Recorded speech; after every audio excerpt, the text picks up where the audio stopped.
श्री कृष्ण गोविंद हरे मुरारी, हे नाथ नारायण वासुदेव। श्री कृष्ण गोविंद हरे मुरारी, हे नाथ नारायण वासुदेव।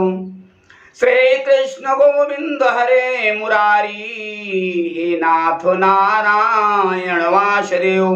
ओम नमो भगवते वासुदेवाय। प्रिय मित्रों, साथियों, माताओं और बहनों, आप सभी को ज्ञात होगा कि पितृपक्ष का महालय चल रहा है और इस पितृपक्ष में हम सभी अपने पूर्वजों को याद कर रहे हैं और इस निमित्त अधिक से अधिक हम लोग कर रहे हैं। ये बहुत ही भाग्य और खुशी का विषय है। ये इसको महालय भी कहते हैं। महा का अर्थ होता है पितरों का उत्सव या तेज, और आलय का होता है घर। तो जैसा कि आप जानते हैं कि हमारे पूर्वजों ने या हमारे पिता पितामह माता मातामह या जो हमारे पूर्वज थे, जिन्होंने हमारे लिए हमें जन्म दिया, हमें संस्कारों को दिया, या हमारे लिए उन्होंने संघर्ष करके पालन पोषण किया, तो उनके निमित्त इस पितृपक्ष में कृतज्ञ की भावना से हम लोग श्रद्धा तर्पण आदि कर रहे हैं।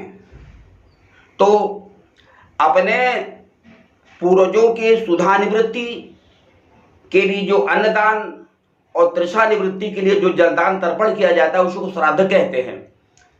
तो आप समझें कि पितरों का स्थान देवताओं से भी बढ़कर है। इसलिए हमें जन सामान्य को पितरपक्ष के शुभ अवसर पर उनको जरूर याद करना चाहिए, और अगर श्राद्ध की समुचित व्यवस्था ना हो सके तो उनकी तिथि पर कम से कम ब्राह्मण भोजन या उनके निमित्त दान कर देना चाहिए।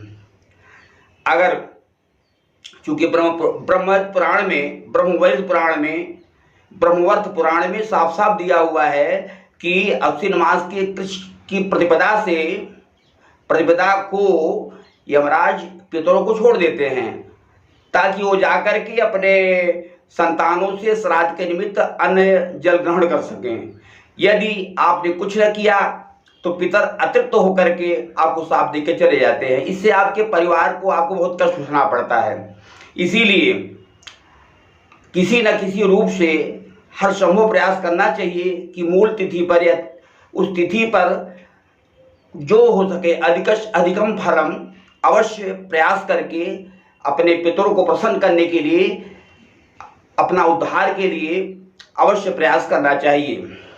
जैसा कि आप जानते हैं कि ये सत्य सनातन धर्म जो है इसी उस काल से ही ये पिंडदान तर्पण आदि चल रहा है। भगवान ने भी पिंडदान किया। भगवान श्री राम ने मंदाकिनी के तट पर अपने पिता दशरथ जी का पिंडदान किया था। भरत जी ने जब पता चला कि दशरथ जी की मृत्यु हो गई है तो उन्होंने श्राद्ध तर्पण करके प्रचुर मात्रा में दान किया था। इस तरीके से कृष्ण भगवान अपनी बहन सुभद्रा के पुत्र अभिमन्यु का श्राद्ध तर्पण आदि किया था। तो इस तरीके अब शांतनु के पुत्र भीष्म जी ने अपने पिता के लिए पिंडदान तर्पण श्राद्ध किया था। तो ये परंपरा युगों युगों से चली आ रही है, जिसका भगवान ने अनुपालन किया है, भगवान भी किए हैं। इस तरीके से आप जान लीजिए कि मनुष्य श्रद्धा भाव से जो पदार्थ अपने पितर को प्रदान करता है, वही उन पितर को अनंत और अक्षय रूप से प्राप्त होता है। आप जान लीजिए, यदि आपके पितर मोक्ष को प्राप्त कर चुके हैं, फिर भी आप उनके लिए उनकी तिथि पर अवश्य कुछ करना चाहिए। यानी ब्राह्मण भोजन कराइए, दक्षिणा दीजिए उनकी तृप्ति के लिए। क्योंकि बहुत से लोग कहते हैं ना कि अब तो हमने गया में बैठाल दिया है, अब कोई जरूरत नहीं है कुछ करने की। नहीं, ये उनकी भूल है, ये अज्ञानतावश बोलते हैं। ऐसा नहीं, अगर आपने गया में बैठाल दिया है लेकिन फिर भी उनकी तिथि पर आपको ब्राह्मण भोजन और दान दक्षिणा कर देना चाहिए। जैसा कि आप जानते हैं कि ये जो श्रद्धा तर्पण जल आदि जो दिया जाता है ये पितरों तक पहुंचता है। अब आप पूछेंगे कि ये कैसे पहुंचता है, क्या ब्राह्मणों को ही क्यों अधिकार है ये श्राद्धान भोजन करने का? इसका भी कारण है। जैसे कि आप हविष्यान का अग्नि में हवन करते हैं तो वो जो है उस हवन जो है उसका जो विशेष है वो देवताओं तक पहुंचता है। वैसे ही यदि धर्मनिष्ठ ब्राह्मण, कर्मनिष्ठ ब्राह्मण जिसका अन्न या ग्रहण करता है, श्रद्धान ग्रहण करता है, तो वो जो है वो पितरों तक पहुंचता है। अब पूछिए कैसे पहुंचता है? पहुंचने का कारण यह है कि पितरों की अनंत संख्याओं में सात मुख्य हैं, 7 प्रमुख हैं, जो कि उनके इसके बाद इन 7 के अधिपति देवता हैं रुद्र, वसु और आदित्य। जब श्राद्ध करता है तो ये मान्यता है कि जब श्राद्ध करता है तो ये रुद्र, आदित्य, वसु श्राद्ध का ध्यान देने पर, उनके स्वरूप का ध्यान देने पर वो आपके पास आ जाते हैं और आपके श्राद्ध का अन्न ग्रहण करके आपकी पितरों तक पहुंचा देते हैं। तो इसलिए ब्राह्मण को जब आप खिलाते हैं, इसका मतलब है जो ब्राह्मणों का एक एक ग्रास जा रहा है वो आपकी पितरों तक पहुंच रहा है। अगर ब्राह्मण तृप्त है तो समझ लीजिए कि आपका ये कार्य सफल हुआ। इसी तरीके से ये पितृपक्ष महालय है, इसमें अपने पूर्वजों को याद करने का, अपने पूर्वजों की स्मृति को निरंतर बनाए रखने का एक बहुत अच्छा मौका ही 15 दिन के लिए मिलता है। अन्यथा हम लोग किसको याद करते हैं? कभी किसी को याद नहीं कर पाते हैं, सिर्फ अपने ही मूल समस्याओं में उलझे रहते हैं। तो इसीलिए हमारे वेद, स्कंद पुराण में साफ साफ दिया है कि पितरों का स्थान देवताओं से भी ऊपर होता है। और जैसे मैंने बताया कि आपको कि 15 दिन के लिए इस अश्विन मास के कृष्ण पक्ष से लेकर अमावस्या तक, यानी 15 दिन के हेतु पितरों को यमराज छोड़ देते हैं, ताकि वो जाकर के अपने बच्चों से, नाती से या पनाती से अन्न जल ग्रहण कर सके। यदि आपने कुछ ना किया तो अतृप्त होकर साफ देकर चले जाते हैं, पितरलोक को चले जाते हैं। इसलिए हम सभी का धर्म है, ये बहुत बड़ा उत्सव है, इस उत्सव को हमें अवश्य मनाना चाहिए, अपने पूर्वजों को याद करना चाहिए, उनके आशीर्वाद की कामना करनी चाहिए। अब प्रयास ये होता है कि किसी को तिथि भी नहीं मालूम होती है कब हमारे पिता माता का देहांत हुआ, तो उसका भी योग है। जैसे कि तिथि नहीं मालूम है तो पिता का अमावस्या को श्राद्ध कर लीजिए, मातृ नवमी को माता जी कर दीजिए। तिथि अज्ञात तिथियों के लिए बातें हैं, और जिसको तिथि मालूम है वो तिथि पर करता ही है। अब जैसे कि लोग कहते हैं पिंडा पारना, तो मूल तिथि पर पार दिया जाता है। इसे बोलते हैं छियाहे का पिंडा, जिसको मूल तिथि पर आ जाता है। तो इन कारणों से हमारा ये उत्सव, ये महा उत्सव है। अपने पूर्वजों के प्रति श्रद्धावान होना, कृतज्ञता की भावना से उनको याद करना, उनकी स्मृति करना, ये बहुत बड़ा एक उपहार स्वरूप ये वर्ष में एक बार आता है, जिसे हम लोग उसको सिरोधार्य करके, उसको ग्रहण करके, उसके निमित्त अच्छे से अच्छे कार्य, अच्छे से अच्छा स्वरूप से दान दक्षिणा या भोजन आदि कराना चाहिए। तो इसलिए आपसे बताते हैं कि आप कितना भी कुछ भी न कर सके, अगर आप उचित समय पर समुचित व्यवस्था नहीं कर सकते हैं तो उनकी तिथि पर ब्राह्मण को बुलाइए, भोजन करा दीजिए और यथोचित अपनी दक्षिणा दे दीजिए। वो भी आपका समुचित श्राद्ध पूरा माना जाएगा। तो ये विभिन्न कारण हैं जिससे कि हमें ये महालय को मानना चाहिए। अभी ऐसे वेदोक्त ढंग से श्राद्ध करने में तो बहुत ही आपको परिश्रम करना पड़ेगा, लेकिन करने वाले करते भी हैं। तो इसलिए विद्वान लोगों से मिल करके उसके से नियमावली पूछ करके उसी के अनुरूप कार्य करते हैं। तो कहने का तात्पर्य यह है, अभिप्राय ये है कि पितृपक्ष चल रहा है, इसको महालय भी कहते हैं। इस पितृपक्ष में अपने पूर्वजों का आशीर्वाद प्राप्त करने के लिए तथा उनकी असीम कृपा प्राप्त करने के लिए बहुत अत्यंत ही अति आवश्यक है, क्योंकि आपकी वंशावली, संतानोत्पत्ति और धन की समृद्धि, सुख समृद्धि सब उन्हीं पर निर्भर करती है। इसीलिए हमें अथक प्रयास करना चाहिए इस महालय को, इस पितृपक्ष को अधिक से अधिक समुचित ढंग से और अच्छे ढंग से इस श्राद्ध, तर्पण, जलदान आदि समय पर करते रहना चाहिए। इसी में हमारा भी कल्याण है, आपका भी कल्याण है, क्योंकि स्वामी विवेकानंद ने कहा था कि अपने पितरों के त्याग और बलिदान को हमें याद रखना होगा, तभी हम भारत माता की सच्ची सेवा कर सकते हैं।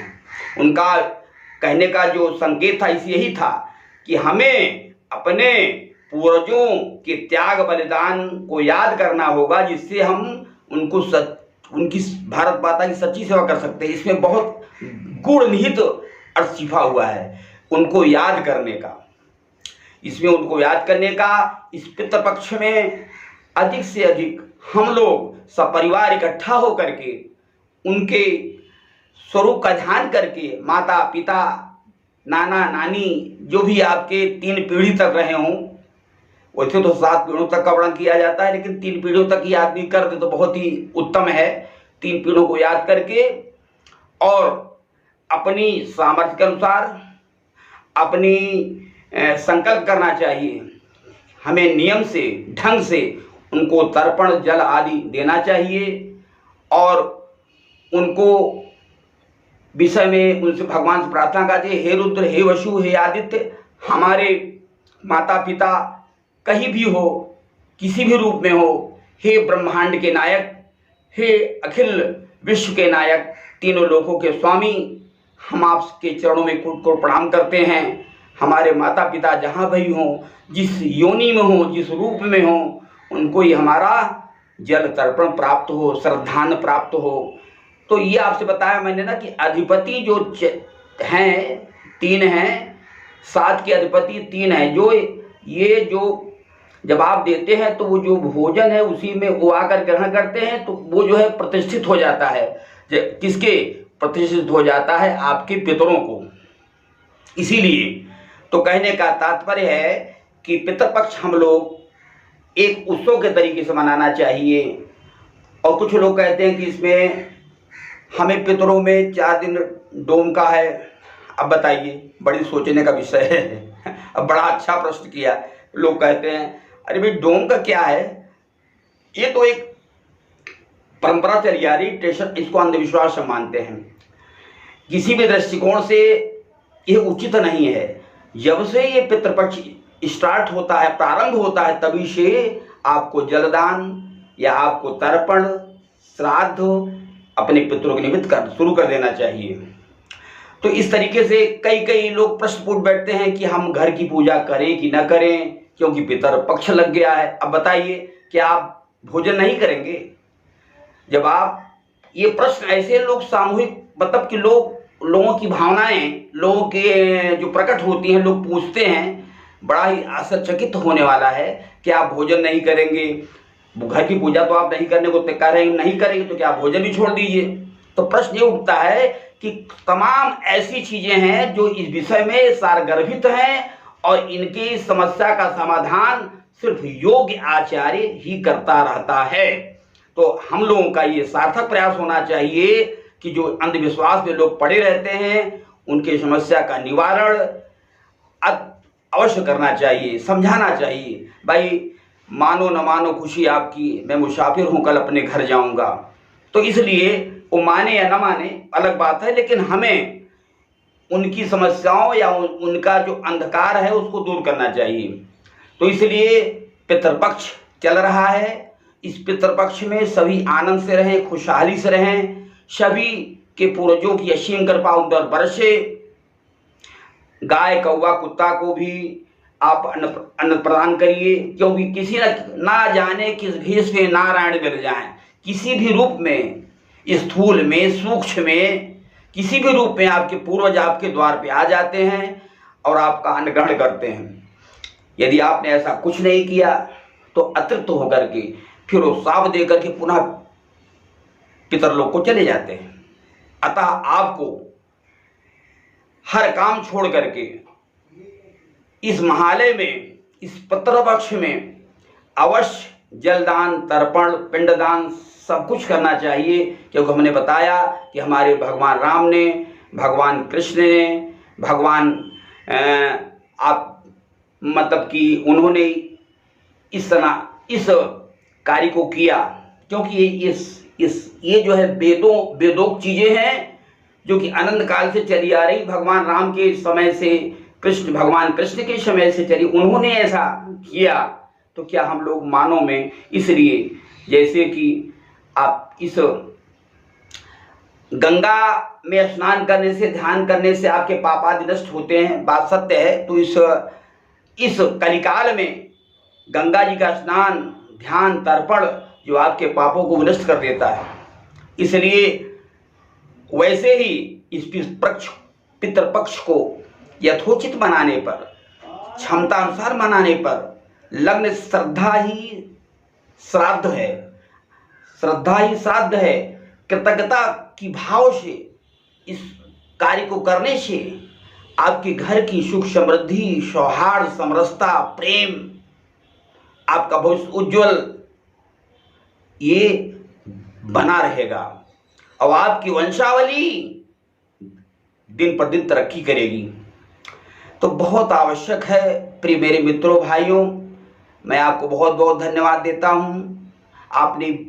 मैं हृदय से धन्यवाद देता हूँ। आपसे मेरी बात को गौर से सुना, आपको दिल से शुक्रिया, बहुत बहुत शुक्रिया है।